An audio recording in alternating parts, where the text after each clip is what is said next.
Hi, everyone. I am your host, Jade Haggard, podcasting live here at Art Universe Laboratory. Welcome to Artist Solace.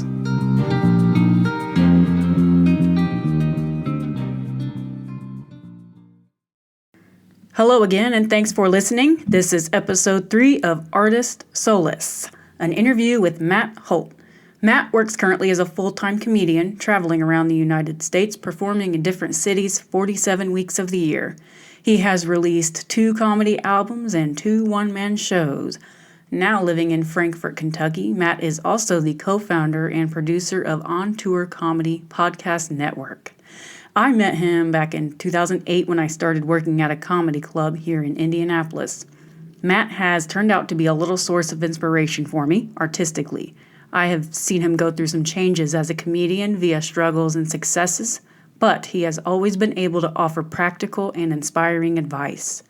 10 years ago, he actually gave me a book that served as a huge source of inspiration for me and helped steer me onto the path I am on now. So thanks again, Matt, for that and for your insight and advice. Now listen in as we hear Matt tell some cool stories about his journey pursuing comedy. Be prepared to laugh and maybe not cry, but feel sorry for Matt at certain points when he makes fun of himself. You will hear us address at the end of the episode whether or not Matt should go bald. And if he goes bald, should he shave his goatee or keep it? These are serious matters. We start our conversation by Matt insisting I get a lab coat after I welcome him to my laboratory.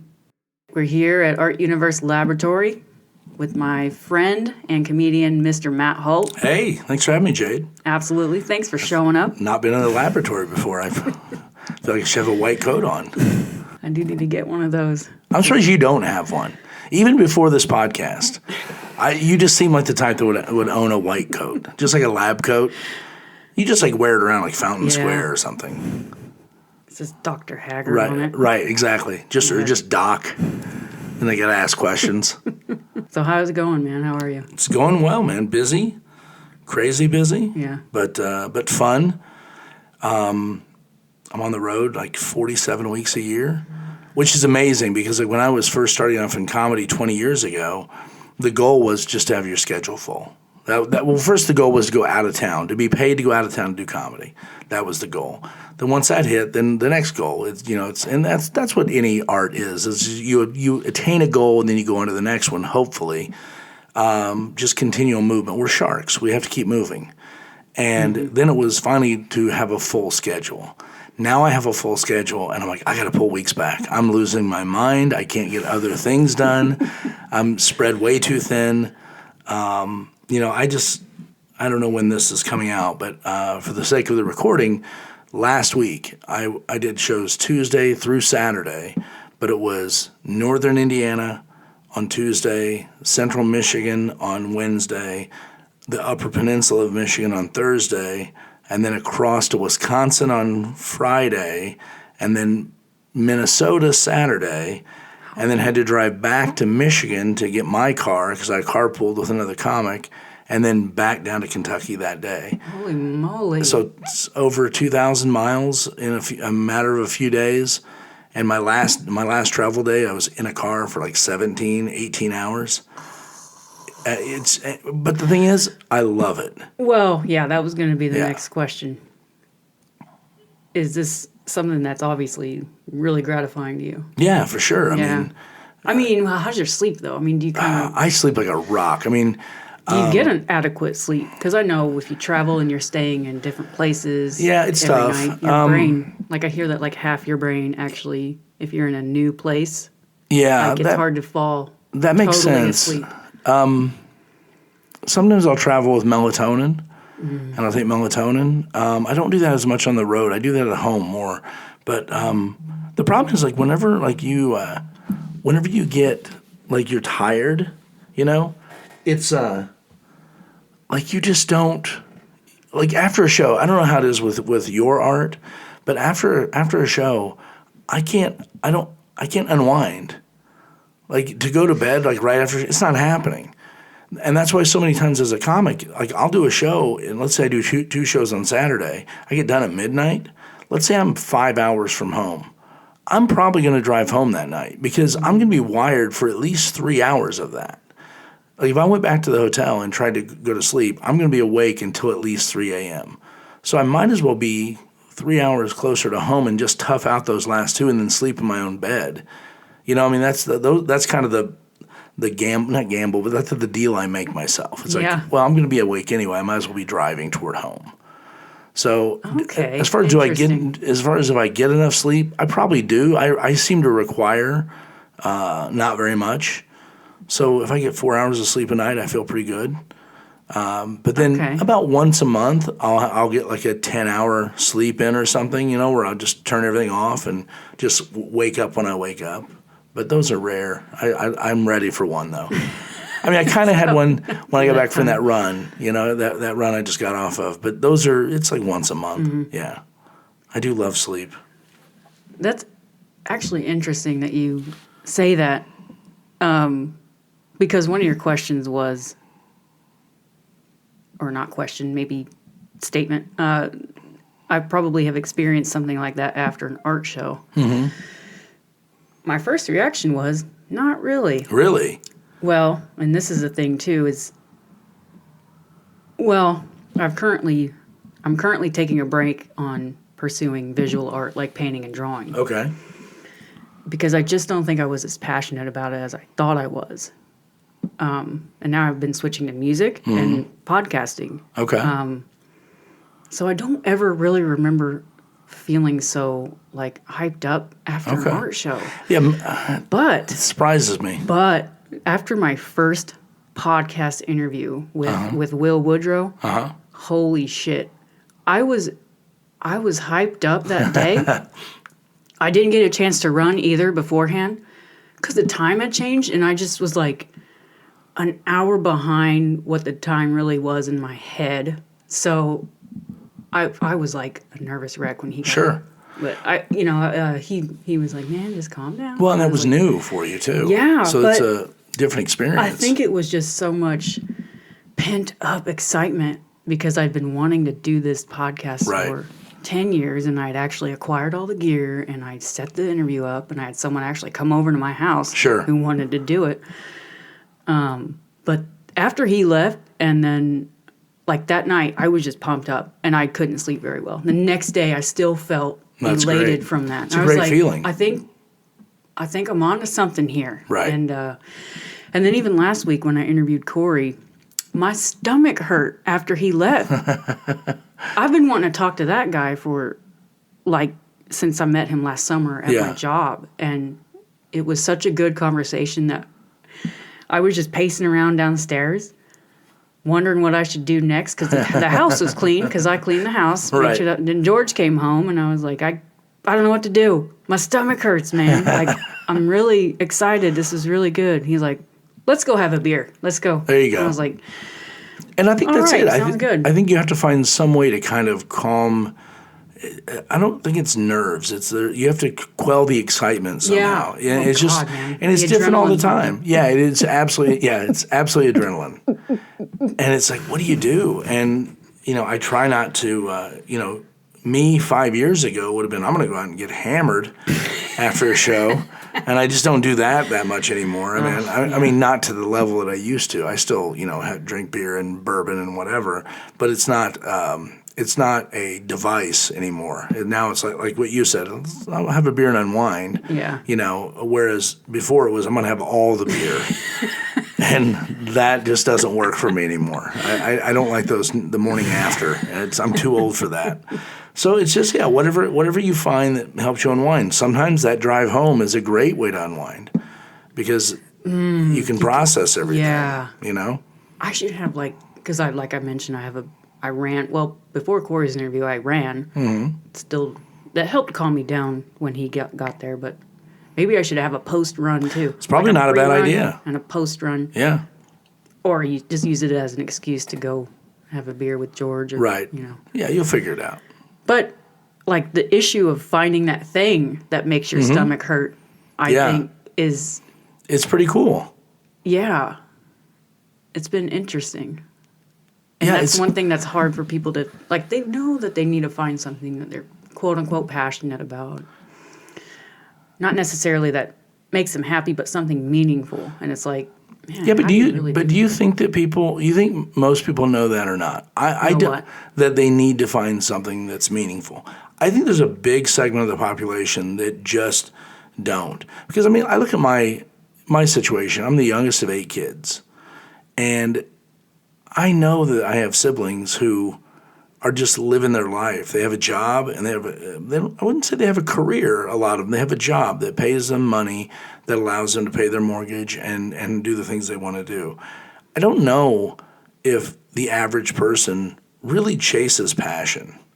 I just don't know that that's true. I mean, I'll tell a story after my shows occasionally. If it's a crowd that I really connect with, I have a personal story that I'll close my show with.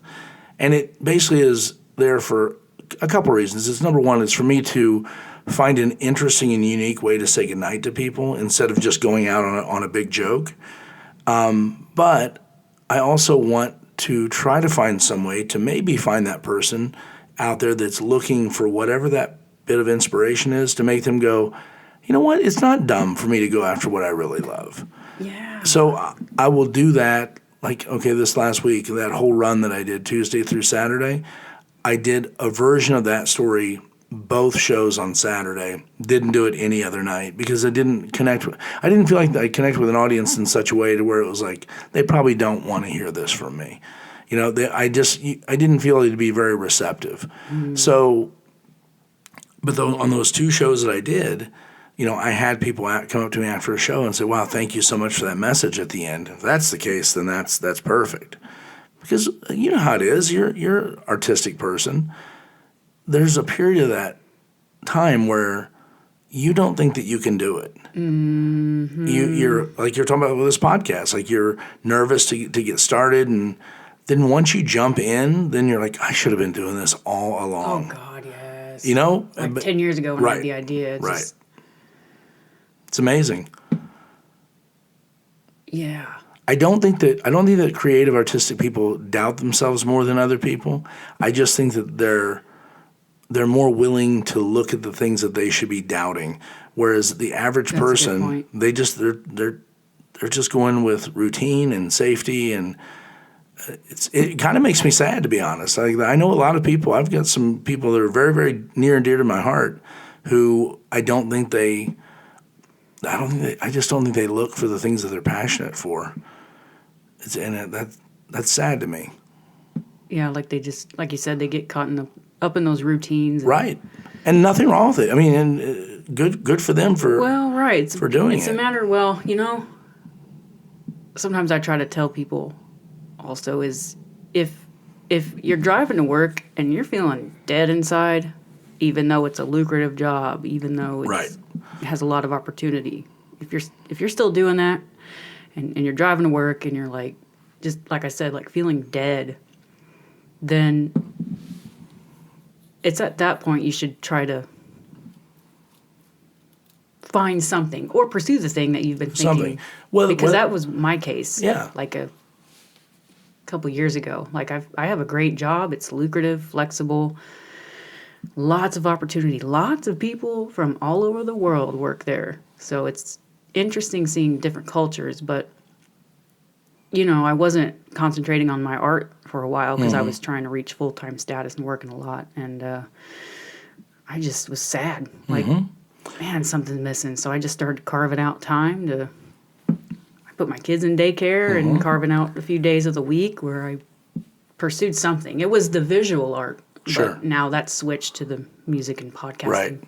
Well, when it was several years ago, I was on the road, and I had a young comic that I was taking with me to do shows. Right, it was kind of one of their first times getting out on the road and doing work. And we're driving through. I think we're driving through Illinois, like heading into like Iowa, or I think we were going to South Dakota is where we were ultimately heading. And we passed a sign on the highway that said "Scenic Overlook," and I was like, "Hey, pull off up here," you know. And we weren't really we weren't running behind. We had some time to kill, so I'm like, "Pull off up here." So we pull off. We get out of the car, and you step up to this railing, and it overlooks this meadow like rolling hills and trees and a big field down below and like a valley. It was beautiful. It was it was springtime. It was gorgeous. And I stood there for a minute, and he's like, so what's going on? Well, why'd you want to stop? I'm like, all right, look. I said, I've had corporate jobs since I was 18 years old. And every day on my way into work, I passed the same McDonald's, the same tire shop. I passed by a bus stop. I passed by the same group of houses every day. That was my commute. Now, because I'm pursuing my passion, these are the commutes that I get. And if not for comedy, I'd never know this view existed. So I'm going to stop and enjoy this. And I suggest that you do the same. When you start going out on the road full time and you start going from gig to gig, build in the time that you can stop and see this so you can appreciate how lucky we have it, because we get to do what we love and we don't have to do that punching the time clock, living that routine day after day after day. And it's funny because like about 6 months later, I get a phone call from him saying, hey, I'm stopping and all that stuff now. Oh, good. And I think it's important. I think you because it can become a job. You know, you're when you were doing visual art, I'm sure there are times where you're like, I have to get this done or whatever. And I get that. But at the end of the day, it's still pretty cool that we get to do what we want to do, you know? So you have to find the things that make you enjoy it, because I sure couldn't find those when I was in the corporate world. Just find what motivates you. Yeah. Find what rewards you. Yeah, man, I mentioned him in my last podcast as well. I don't know if you've ever heard of Jordan Peterson. I don't think so. Maybe not by name. Okay. Anyway, well, he's a part of the reason why we're here right now. Okay. His new book, 12 Rules for Life. Okay. He's very inspiring. He's currently lecturing around the world. He just has this way of explaining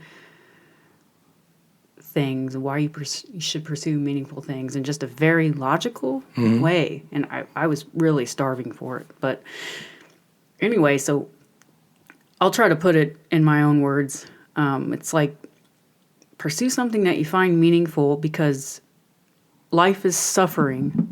So pursue the thing you find meaningful to help quell the suffering, to make the suffering okay, in a sense, if that makes sense. No, so it's absolutely, yeah. So as far as an art career or whatever, I think it's going to be, you could say it's hard. Maybe it's hard.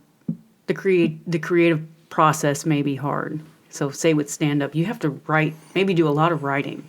Yeah, right? I mean. And think of your own jokes, and then you have to perform that. And then, so maybe that part, I don't know if you would say that's a hard part of it, or... It certainly can be. I'm a little different than some of my peers in that I've never gone to a Starbucks and sat down and written jokes. Like my act is very much my life, and I've become, in the last 5 or 6 years, I've become more of a storyteller, and I tell stories of my life and things like that. I've always worked everything out on stage. So the first time I ever do a story or a joke, I do it on stage in front of an audience and try to see if it works or not. If it doesn't, then I don't do it again. But you don't have, you don't do any writing about it? You just think of it in your head? Yeah. Wow. The only time that I've ever written anything was, I think it was in 2014.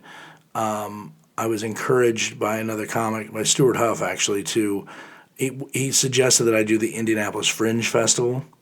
So the Fringe Festival, they're all over the country, but it's a dramatic arts festival where they have multiple venues over a course of a week, and they have all these different presentations that are done. And there's a lot of musicals and improv and just some unique shows. Well, they have a lot of people doing one-person shows, you know.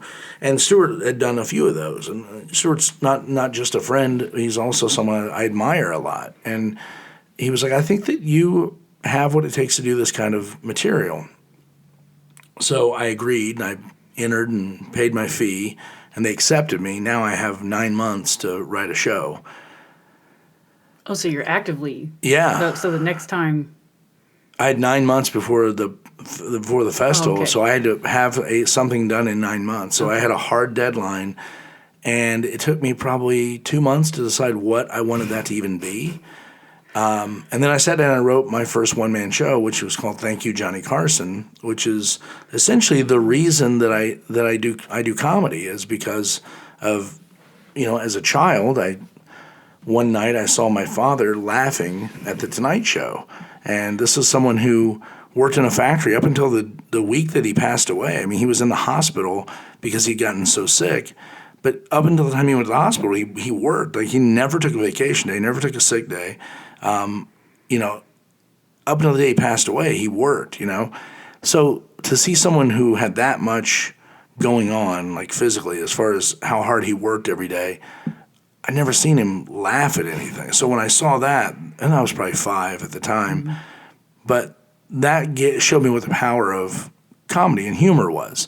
So I immediately threw myself into that world. I was like, whatever that is, that's what I want. Okay, so that's when you realized that's for sure. That's what you wanted to pursue. Yeah, for sure. And so I wrote my one-man show is about all the times in my life where Johnny Carson arrives, at some point. And it was great. It's the most meaningful work I've ever done.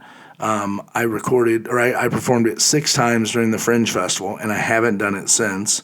And it kind of drives me crazy that I put together what I'm most proud of, and I've not been able to revisit that. But I'd like to, and I will. When the time's right, I will. I'll find a way to do it. But that's the first and only time that I've actually sat and written something long form like that. It was hard. It was really hard. Right. I mean, I have such respect for my peers who are writers, like comics they sit down and write their act. I can't do that. I'm just not wired that way. And they would probably say they can't do it the way I do it either. But oh, right. I mean, just imagining myself. Well, of course, I have 0 experience in.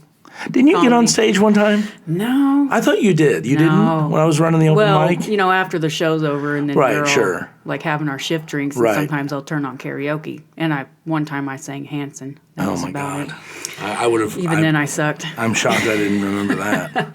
No, I've actually considered it within the last year, but it's something I would feel like I would need to write something. Sure. No, as it should. I mean, I don't recommend my process at all. It's chaotic. But it works for me, and I just because I want to feel like I'm having a conversation with an audience. I don't want it to feel like it's something that's been prepared for. Like I've got some very odd, not odd, but I don't know what the phrase is, but my outlook on comedy is maybe different than most. Like I'll tell you the story, and you can edit this out if you want. But back in 1999, when I started doing comedy, I got a job as a house MC at a club in Indianapolis. It's no longer here. They closed years ago. And not too long after I'd been there, the owner of the place realized that I kind of liked the business of comedy. So he asked me, he's like, would you be interested in managing the showroom as well? So you kind of keep an eye on things, you'll handle the servers and whatever. And I was like, yeah, I'd love to do that. Because I wanted anything I could get in the business, I wanted to know as much as I could. I wanted to become as invaluable to a place as I could. So he has me come in like on a Tuesday afternoon, and I'm going to train with the other manager, and he's going to teach me how the showroom runs, right? Mm-hmm. So I show up on this Tuesday afternoon, and he takes me into the soundboard, and he's teaching me, all right, these are the buttons you press for music. These are the buttons you press for the stage lights. Here's the script. So this is where you say, hey, everyone, welcome to blah, blah, blah comedy club, and all that kind of crap that you have to read. He goes, that's everything you need to know. And I go, okay, great. And he goes, okay, so do it. And I was like, do what? He goes, start the show. And I go, what show? It's Tuesday at 2 p.m. There's no show. He goes, yeah, but do everything as if you're doing a show so you can. And I go, I can't do that. It's like, what do you mean you can't do that? You have to. It's your job. And I go, it's not my job right now. It's my job Thursday when there's a show going on, when the club's open. He goes, no, I need for you to do it now. I said, I can't do it now. And he's like, what is your problem? And I was like, all right, look, you're going to make fun of me for this, but like I believe that I'm only going to have that group of people at that moment in time once. Like we are, as part of an audience, you're part of a living organism. It's all made up of the people that are there, right? That moment is going to be a special moment for everybody. So I can't sit here and practice for that moment because I don't know what's going to happen in that moment, and I don't want to cheapen that. So I can't just start a show that doesn't exist. This means too much to me. And I understand anyone listening to this right now is like, this guy's crazy, and you're not wrong. You should think that out there. Yeah, by the way. Absolutely. And then, so he goes, okay, well, hold on. So if you don't practice this, what happens Thursday night when the show's going on? And what happens if you screw this up? And I go, then I screw it up. No one loses a finger. I just misspeak, or I don't turn the lights on, or what. But we'll get through it. And I have held that belief when it comes to stand up since that time. Like, I don't do my show exactly the same way every night. I get in and out of things a little bit differently. I'll talk to the crowd. I'll interact with the audience. I'll deal with things that happen. It's essentially going to be a lot of the same material because that's what I do. But I'm not married to any specific routine. Like, it has to come this way, then I do this, and then I hold my hand like this, and then I make this gesture, and then I take 3 steps to. I don't do that. Mm-hmm. It's these people have come here to be a part of a show, so together we're going to have this moment. It's probably the most metaphysical thing I'll ever say, but it's I honestly do feel that way. I don't know if I've ever heard you describe that as how you. Probably not. But yeah, it's just a kind of another way of saying you go with the flow. Yeah, live in the moment. Literally. Yeah, I'm not going to give an audience something that every audience gets. I want them to get something special every night. Yeah. That's cool. I mean, now was that so? Let's talk about the first time you ever went on stage. Okay. All right. What was that like? Now, it was September 20th, 1999. Wow. Okay. 20 years ago. Yeah, 20 years ago. It's something that I had it on the calendar for, I think, about 2 or 3 months because you had to sign up well in advance back then. Mm-hmm. So I had the date coming up. I knew it was coming up. And I remember it was at Crackers in Broad Ripple. And my brother and I had gone to the Vogue to see a Stevie Ray Vaughan tribute band, right? So we go to see this tribute band, and afterwards we're sitting at, I think, Paco's Cantina, which is now the Broad Ripple Tavern, and we're sitting there having a beer, and I took a napkin and wrote down the date, and I handed it to him. I go, what are you doing on that day? He goes, I have no idea. I go, well, I'm going up on stage and doing stand-up comedy for the first time. And he's like, are you really? And I said, yeah. He goes, well, I'll be there.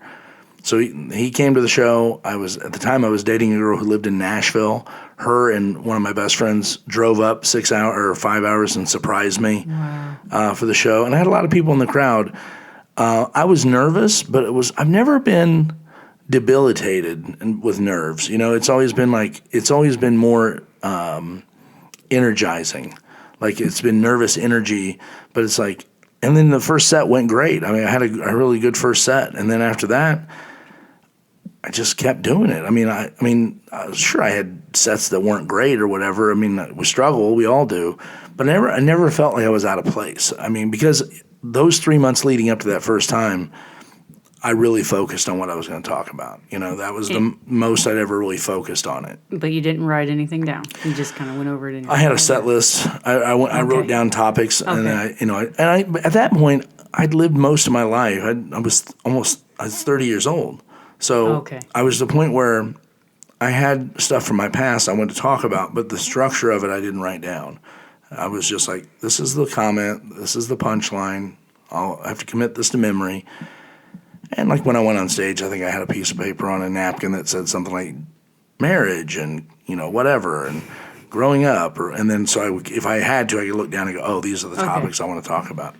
But, and then that first 3 minutes was great. And then I got off stage. I'm like, I have to do this again. I mean, did you get some laughs? Yeah, I did well. I mean, I did very well. And some of the people that were there that were the regulars that, had been coming up and performing for a while, they all, kind of welcomed me into the group, so to speak. And then after that, I never missed a week. I mean, even whether I was performing or not, I was there every week. And it just went well after that, I was nervous getting up there, but once I got the first line out and got the first laugh, then everything else was like, oh, okay, well, this is fine. This is just like every day now. That's awesome. That's cool, man. So you're obviously happy about what you did. Yeah, and it wasn't that long ago I found the VHS of that set because they would record them for you. Like you paid $5 and then the club would record your set on a tape and give it to you. Oh man, VHS. Yeah, and I've got, I don't know where it is now. I couldn't watch it. I was dating a girl at the time and she's like, I really want to watch this. I'm like, well, you can watch it when I'm not around because I don't want to see it.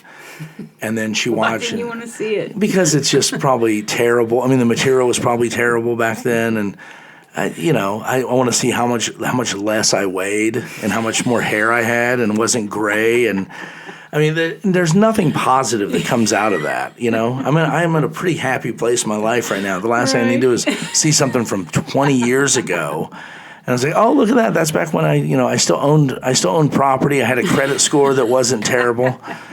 And, it's, no. That makes sense. Yeah, I don't put me into a deep depression. But it's somewhere. It's in a box somewhere. Nice. So, yeah. Right on. Oh, that's funny. What are some of the milestone moments you think of your journey? And this can be like good or bad, or yeah. I mean, there's what's one of your biggest sacrifices? Oh man, I think you learn early on that if you're going to pursue comedy specifically, there are things that you're just going to miss. You're going to miss birthdays. You're going to miss celebrations. You're going to miss things like that. Like my family is not terribly like we don't do things. I mean, both my parents passed away young. I was 13 when my dad passed away, and I was 22 when my mom passed away.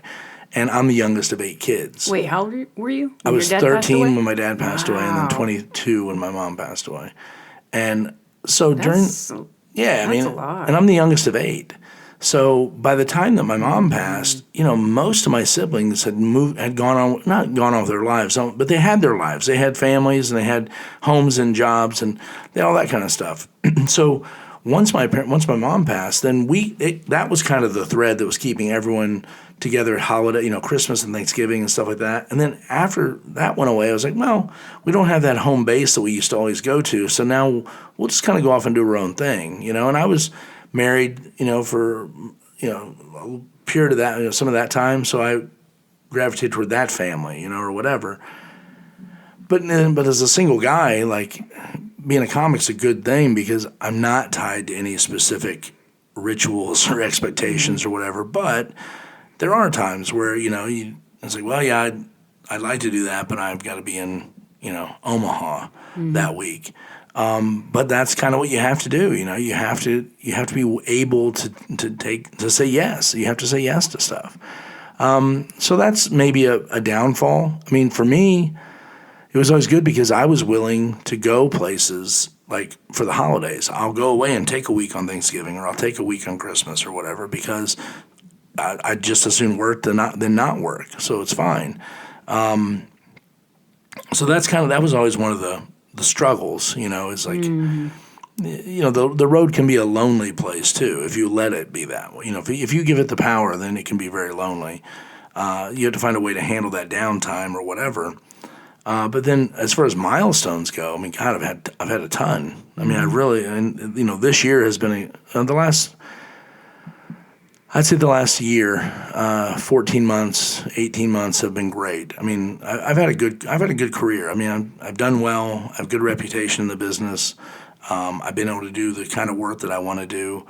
I've gotten into a lot of places I want to get into. A year ago, March of 2018, I did Brad Garrett's Comedy Club for the first time in Las Vegas, which was my ultimate goal in comedy because Brad is the one that got me started in stand-up. Really? Kind of indirectly. I think I remember him. Wasn't he at Crackers? This is talking like 10 years ago. Probably not. I mean, I don't think he has been. He's the brother from Everyone Loves Raymond.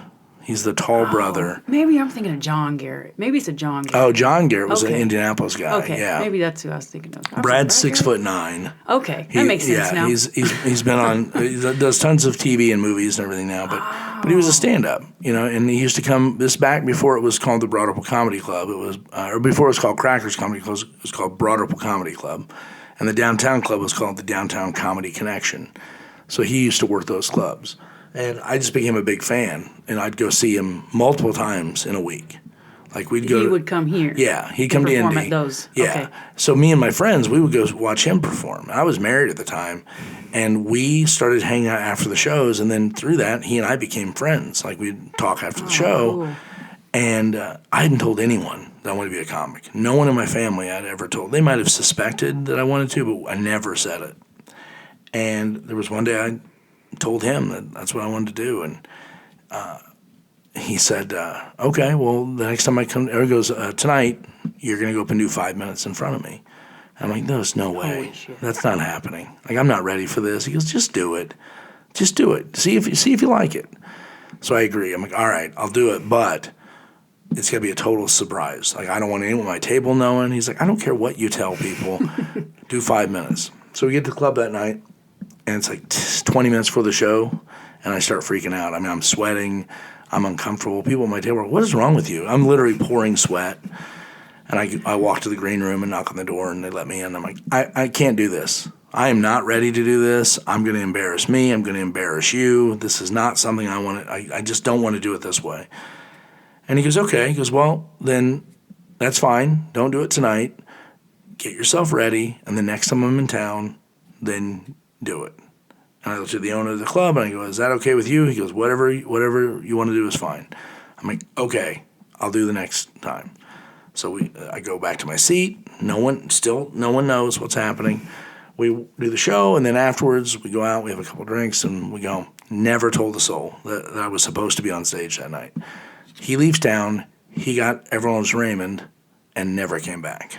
And it took me 7 years from that point to get on stage the first time. So Brad was, and there's another long story that I won't get into, but it's the story I tell at the end of my shows, that he comes into play as well, which is why it was so meaningful to me. So Brad opened a club in Las Vegas, which is now considered probably the best club in the country. And it was my goal to work his club. I was like, that is my ultimate. I don't care about TV. I don't care about anything like that.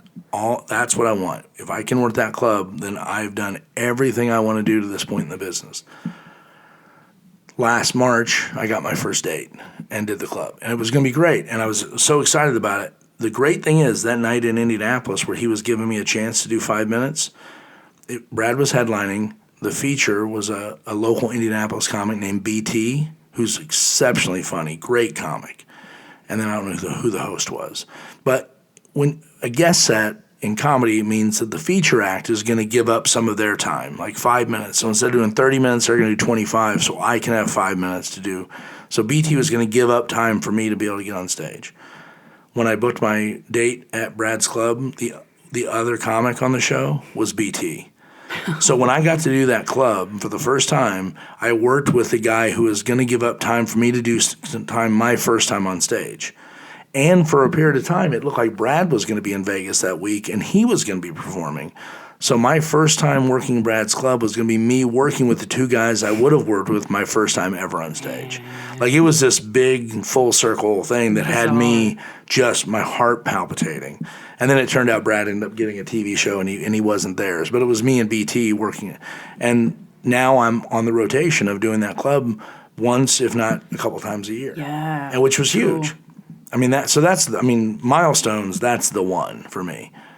And then it seemed like after I booked that, then other things started falling in line, which was cool. And I've had other things prior to that too, like, doing like the Bob and Tom show for the first time and doing headlining for the first time and all that kind of stuff. But I'd say my one-man show and then doing Brad's club, those are the two things that stand out as definite milestones for me that led to other things. So you would say within the past year? I've hit a unique stride Okay. in the last 14 months that it seems like I've been right on the cusp of it the entire, for the last 5. And then just whatever happened and those tumblers fell in line the way they should, and then it just comes your way. There's... Because you just have kept pursuing. Yeah, you just keep working. And you just keep being true to who you are, and not, the key to anything artistic is not worrying about what someone else is doing. That's a good point. Being honest. Yeah, it's hard. You have to be honest about where you fit. You have to be honest about just kind of where you are. Like, in visual arts, I don't know how it works, but in comedy, or a lot of times we'll have people say, "Hey, can you do 45 minutes?" Most comics, their default answer is yes, I can, even though most of them cannot at that point. But they still say yes, and then they get themselves into a real problem when they show up and they can't cover that time. The advice I've always given comics is know where you are and be honest with that. And if the answer is no, that's okay. Saying no is better than saying yes and not being able to do it, because then you never get asked again. But if you say no, if you go, look, I can't do 45 minutes, I can do 30, then they might go, well, okay, do 30. Or they might say, okay, well, I'll ask you again, and when you have 45, you can come back. But if I say, yes, I can do it, and then I go and I tank, and I can do 25, they never ask me back. It's all about being honest. Yeah. Because as artists, we're supposed to be honest anyway. That's part of it. Like, look, this is my honesty. Your visual art, this is you showing your honesty to people. Like, or, I can do this drawing in a week. God, I had so much problem with that, and I finish it in a year. Yeah, that's the thing. Just say whatever. Well, that's without a deadline, but kind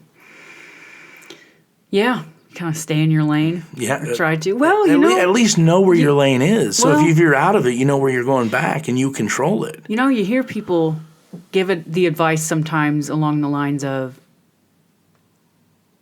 someone asks you to do something, just say yes. Right. Quote unquote, fake it until you make it. Right. And or overpromise something.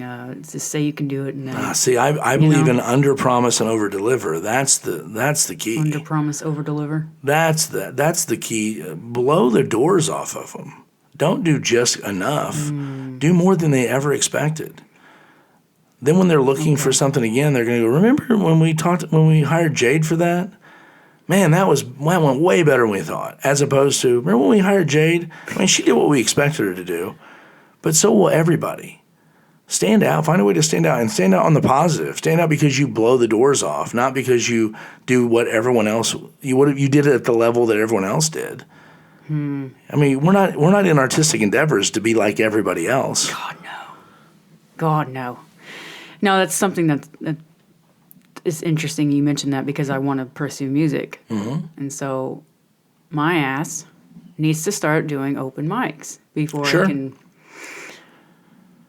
really think about performing. I mean, I can present the idea to fellow musicians and say, I have an idea, I want to be in a band. Yeah, but you do need and I tell them, I do need some work. I need to get a little more discipline. But yeah, but you only find out if what you're wanting to do has a heartbeat if you do it in front of people. Yeah. Well, I did 2 open mics 7 years ago when I was pursuing the banjo. Everything about that sentence makes me happy. The idea of you pursuing the banjo that thrills me.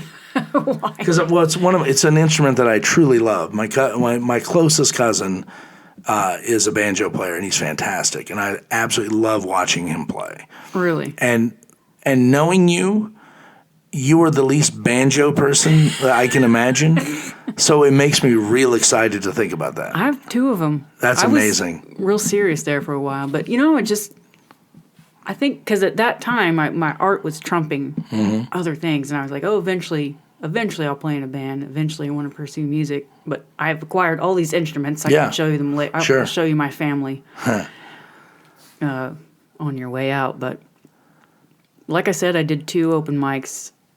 I'm pretty sure it was 2012 or 2011, and it was fun. I didn't do that great. I just did some really short songs, and I wasn't really nervous. Right.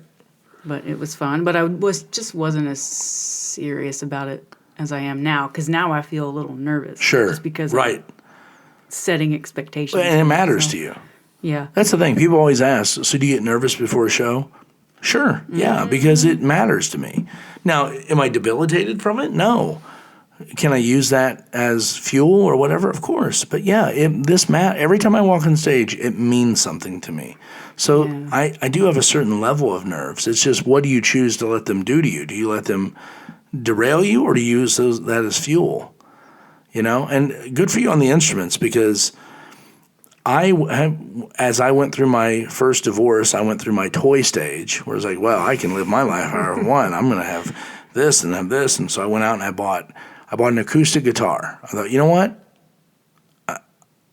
Now that I'm not going to spend all this time arguing with another human being, I'll have this downtime and I can learn to play the guitar. My brother's a guitar player. I have relatives who are musicians. I'm like, this is something I can do. So I buy that acoustic guitar, and it looks great in my apartment. It looks really nice. And after about 8 months of me never having picked it up, I thought, this is going well. I should buy an electric guitar. So I bought a Fender Stratocaster and a stand and an amp, and put it on the other side of the guitar. And now my place looks amazing. I got 2 guitars that are on stands. I mean, the women are going to go crazy when they come to my apartment. They're like, this guy plays. No, he doesn't. And so I ended up selling both of those finally. Man, I was going to ask you to. No, yeah. Sold both of them. And then about, I don't know, 5 years later, I was out somewhere, and I love going to guitar stores. I absolutely love guitar. I think they're just works of art. I think they're beautiful. I like everything about them. And I went into a guitar store in Nashville, Tennessee, and saw a really cool acoustic guitar, and I thought, that's great, and I bought it. And then I brought it home, and it suffered the same fate as the others. I never picked it up. And I finally sold it. I was moving, and I was like, well, this is dumb. It was back when I thought I was going to move to L.A., and I'm like, well, I don't have room for this in my car, so I sold it. That was 2012. Okay. Yeah, you guys had that party. Yeah, which I still that owe. little drawing. Which is on my TV stand. Yeah. Cool. I owe everyone an apology that was at that party, because we did not leave. But then about 3 years ago, I was working at a club with Todd Yan, and we were messing around during the day. We went into a guitar center, and I bought a used Fender acoustic guitar, which I still own today, but I've never messed with it. So it's the amount of money I've invested in instruments that I don't play. Let me know if you want to sell that one. Well, we can probably work something out. It's in good condition and everything, and it's... Wait, what kind of guitar is it? It's a Fender acoustic. So Fender aren't known for their acoustics. They're more known for electrics, but it was used, and I got a pretty good deal on it. I mean, I like the idea of having it, because I still hold out hope that one day I think a lot of people do. Exactly. Oh, God. Actually, the acoustic guitar I have now, I'm actually borrowing from a colleague. And oh, nice. I mean, when she let me borrow it, she said, you can really borrow it however long you want. Right. I was thinking, well, if I ever move out of Indy, I'll give it back to her. Or if she really wants it back, she'll ask for it, because she has guitars of her own. Sure. So she was kind enough to let me borrow it. Yeah, they get dusty quick. That's if you're not playing them, it's a dust collector. Well, and the strings get old and faded out. So, I keep thinking maybe. For a while, I took it on the road with me. It'd be in my car, and in the back seat or whatever. I'm like, I'll be in the hotel. I'll pick this up. No, never. Never once? No. Never just never a little... never one time. Ever tried tuning it? No. Oh, no, I've done that. I've got the app, Okay. So I can tune the guitar. But then I can't hold a chord. I can't, That's one thing that the musicians who are... Well, I don't want to say they're musicians, because the point of my story is that some people just quit because they realize how much it hurts their fingers. For sure. To build up the calluses necessary in order to play, I'm not tough enough to do that. And it's frustrating, because I am a huge singer-songwriter fan. That's most of the music I listen to is that genre. So I'm like, I wish I could do, I really wish I could write songs. I would love, the idea of being a songwriter to me is so romantic. There's something about that I just love. And I've had a lot of people in my life that are like, I'm sure you could write songs. No, because I don't understand music. You just need to stay in your lane. Yeah, I can write poems, maybe, but I don't know how to put them in music. And yeah, so it's it's the artistic mind. It just wanders. I mean, songwriters make money by selling their Right. songs, which are basically poems. Right. Yeah, here's what I think it is. I think that whatever art we pursue as our passion, you get to a point where it becomes pretty standard for you. I won't say it gets easy, but it becomes what you do. And then all of a sudden you start looking for that next thing that's going to challenge you. So I wonder if that's what this whole songwriting thing is for me. It's like, well, I've got the comedy thing going pretty well. Now what's the next thing I'm going to tackle? But the problem is, where does it go from there? Because under no circumstances am I ever going to sing in public. Like, that's not happening. I've never once sang karaoke. I love watching karaoke, but I never sing it. I know what my speaking voice is. I can't imagine this trying to be melodic would be frightening. So I just don't. It's not something. I don't even sing "Happy Birthday" to somebody. I'm like, it's your birthday. The video on YouTube. It's like you're very well aware this is your birthday. The idea of me singing a song is not going to make or break this day. Plus, there's always someone else singing. I'll just stand there. Well, I mean, if it's just an interest, and just start writing poems, and then go with the flow. You never know what could happen. True. Like, since I'm beginning my music career, sure. I'm obviously going to need songs. Right. So you never know if you put it out there. Yeah, I suppose. Or you can maybe have Stuart Huff read your poems on obsessive curiosity. Well, he just tell me that I'm an idiot or something. So he's the nicest guy. Hey, that's what you need. Yeah, get it out there. It's true. Someone might think, man, that was really good. How dare Stuart make him feel bad? Yeah, and I don't see anyone siding with me over Stuart. He is beloved. Yeah, that's true. His penguin jokes were fun, and his homeless people jokes. Yeah. This was, like I said, 10 years ago. Right, yeah, because he writes a new hour every year. It's amazing. Mm-hmm. But yeah, it's interesting you bring up the topic of pursuing other things once you get that metaphoric plate spinning. And me just saying that reminded me of when you gave me that book, Making a Living Without a Job. It's a great book. I just recommended that to somebody the other day. I remembered that. Yeah. Yeah, I remember that. That's a great book. Holt gave me this book called Making a Living Without a Job. And the author of the book is Barbara J. Winter. I think she gives pretty great advice. It's amazing advice. And that book's old. Yeah. I mean, and I think they might have done a new pressing of it that might be updated, but I wouldn't even try to update it. I would stick with the version you have. I've recommended, I literally was just on the road last week with a friend, and I made the recommendation to him for that book. Like, I should just buy 20 copies and then hand them out to people. That was your book that you gave me. Yeah, it's an amazing book. She has a newsletter that she sends out through email, and she lectures. Yeah, she does. She does go around and speak. I'd love to go see one of her or be a part of one of her lectures. I know it's not called lecture. It's like like a seminar or something. Seminar. Yeah. But she does them. Most of them they're out west. Well, she does a lot in Denver and Phoenix, and sometimes she'll come to Nashville. And she had a seminar scheduled last year in Nashville, but I had so much going on in that August, September that I just didn't want to make that sacrifice. But yeah, well, she uses the metaphor of spinning plates. Get one plate spinning, and as that's spinning, and you have it pretty well balanced, and get another plate spinning. And she's referring to getting multiple projects going at once, and they may or may not be related. Sure. It just have the plates reflect your interests. Right. Yeah, and it's so her whole concept, from if I recall right, was having multiple profit streams. Yeah. So all these things that can manifest money for you, so that you don't really ever feel emboldened to anything, or like there's not one thing that has its thumb over you, that you can do multiple things and not tire of anything because you don't have the resentment of, I have to do this because this is how I make my living. Whereas you can have multiple things that that interest you, and you can get joy out of all those and also make money from them. It's a very healthy concept, and it's even more attainable today than when I gave you that book. That's probably 10 years ago, right? God, was that 10 years I mean, it's probably, it had to be. It was in the, 2009, be. 2010, maybe 2011 range. I think. Yeah, that's back when I was living over in Beech Grove. Okay. So, and I don't even think I started reading it until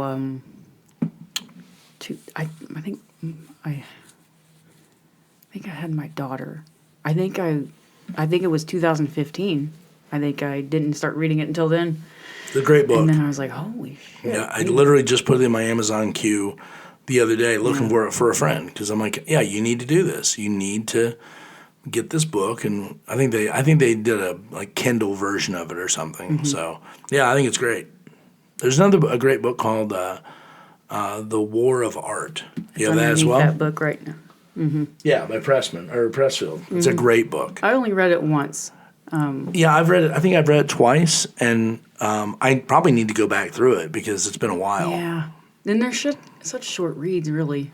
Yeah. That I could spend maybe. I tried to audiobook that one, and it didn't work. Why? I didn't like the author's voice or whoever recorded it. It just didn't speak to me, and I'd rather read it. So. Yeah, I'd rather read books too as well. I mean, I spend so much time in a car that if I can knock it out that way, it'd be great. But it's way easier to listen. Yeah, to I think that Barbara Winter. It's too bad she doesn't have a podcast devoted to this, because that would reach more people. That's interesting you mentioned that. I wonder why she does. Maybe she does and we just haven't heard about it, but I feel like she would have. You think that she'd advertise that? Given like a notification. Right. So what I was saying earlier about the plate spinning is maybe you could start spinning a plate of songwriting. I do think that it's probably not a bad idea, because if anything, it may take me to a different place comedically too. It may open a different door in my head or whatever, and it could lead me to something else. So I mean, I'm not opposed to it. Yeah. It's just, confidence level. And it's also time. Like, time is the commodity that I am most short on, because, I mean, so I've got my road career. That is most of the time. I'm launching this podcast network. That is creating I don't have enough time I have my own podcast that I'm producing, that I'm, hosting, creating, producing, that I just need to get 8 episodes recorded so I can launch, because I want to have enough in the can so that I can, have content to put out while I'm creating new content. Getting those 8 podcasts recorded is becoming a monumental task, because I just don't have the free time. So in order to do this, then I've got to segment some of that time off to do it. I mean, it's a good problem to have, but I'm just really busy, which is great. That's what I'm learning just starting my podcast. It's a lot. I realize how long editing can take. Oh, yeah. Just for sure. Because you can get really detailed and right. You have to decide what you want to convey. Yeah. Oh, yeah, absolutely. Cutting out a lot of my awkward word fumbling. But I think, because I know, I've had a lot of people that I've approached about doing a podcast for me to put on the network, and they'll be like, yeah, it's just gonna be like me and a friend. We're just gonna kind of just bullshit for an hour. I'm like, yeah, I don't want that. No, I don't want that. Let's have a direction. Let's have a goal. Mm-hmm. Let's do that. Why are people listening? Give them it. There's a lot of podcasts that are like 2 guys in a basement, high, and they're just talking about stuff, and that's fine. But it's not interesting to me. Like, I want there to be some vision here, Yeah. Because if I'm trying to sell that show concept to someone, I have to tell them what it is. I can't be, oh yeah, it's these 2 guys, and they're both laid off and they're in their mom's basement. It's not compelling. So editing is a big part of that. Like, unless you're a person that lives in your mom's basement. Yeah, if you want that to be the podcast, right? Just call it. Good point. Fair enough. Yeah. But still, I know what you mean, because you got to really have something that, like a problem, good or bad, that people, that needs to be quote unquote solved in a sense, or It issue that needs to be addressed that someone's struggling with. Maybe. Yeah, it goes back to, like, as a comic when I was, trying to get on the road, and there'd be all these comics that come through town that I'd work with, and they sold a CD after the show. And that CD was a clear plastic jewel case that was a spindle full of CDs that they just had put a label on that said, Joe Smith comedy album or whatever, and they sold those after the show. Okay, or you can put an album out. You can actually have a package that has a cover and it's got a UPC code on it and it's a legit thing. Podcasting is the same way. Yes, you can do that version. That you don't edit, you just slap it, you turn the mics on, you talk for an hour and 10 minutes or whatever it is, and then you put it up on iTunes. And you never revisit that, you don't edit anything, you have no structure. It's the same way with the comic that was doing the DIY CDs, they're gonna look at that package and think that's you. They're like, so this is this. So they're not they're not trying to be professional about this. This is just something they're throwing out into the world and they're not considering it. Like you want to look like you belong, And so I think you're right to sit down and do a podcast and then do the editing that you need to do and everything. Yeah, it's a pain in the ass and it takes time, but it's also part of it. Like that's part of the deal, If you want people to take it seriously, then you should take it seriously. Yeah, that's a good point. I sound like just the old man in comedy who's just bitching about comics being on my lawn. That's what this feels like. Me telling you how things used to be. I'm really not that bad. I'm not that big of an asshole. I mean, I can be. You're not coming off to me as an asshole. Well, I don't know about. You're ready for me to leave your lab.